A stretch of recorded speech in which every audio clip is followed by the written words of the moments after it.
તો રાજકોટના સાંસદ પરસોત્તમ રૂપાલાએ એસટી વોલ્વો બસમાં મુસાફરી કરી।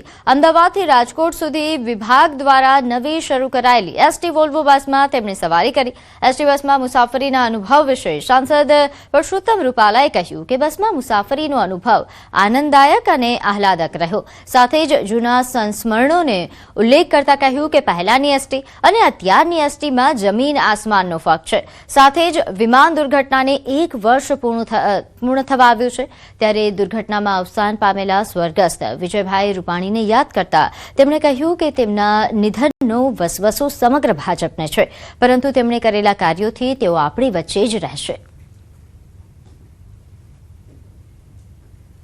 એક તો મને આજનું વોલ્વો બસમાં અમદાવાદથી રાજકોટ આવવાનો જે મેં અનુભવ લીધો, મને અત્યંત આહલાદક લાગ્યો।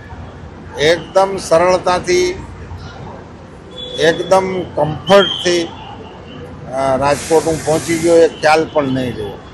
મેં અમદાવાદથી રાજકોટ સુધીમાં એક પુસ્તક વાંચી નાખ્યું। હવે તમે એના ઉપરથી સમજી શકો કે મને બસમાં કેવો કમ્ફર્ટ ઝોન મળ્યો છે।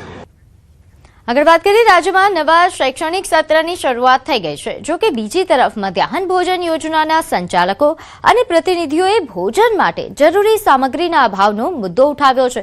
પીએમ પોષણ યોજના સાથે સંકળાયેલા પ્રતિનિધિઓએ દાવો કર્યો કે અનેક શાળાઓમાં હજુ સુધી તેલ અને કઠોળનો જથ્થો નથી પહોંચ્યો। તેમનો દાવો છે કે તેઓ માર્ચ અને એપ્રિલ મહિનાથી આ મુદ્દે રજૂઆતો કરી રહ્યા છે। જોઈ શકો છો કે નવું શૈક્ષણિક સત્ર પણ શરૂ થઈ ચૂક્યું છે।